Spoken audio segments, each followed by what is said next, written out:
A první věc, kterou můj kůň udělá po vypuštění do výběhu, přesně.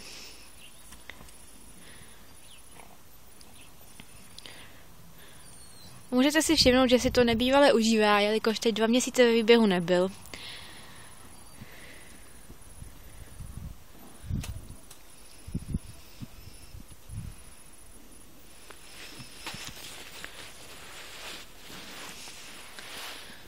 Tak co, už máš dost? Jo? Nádhera. Pravdu. A ještě jednou, ne? Tak ne.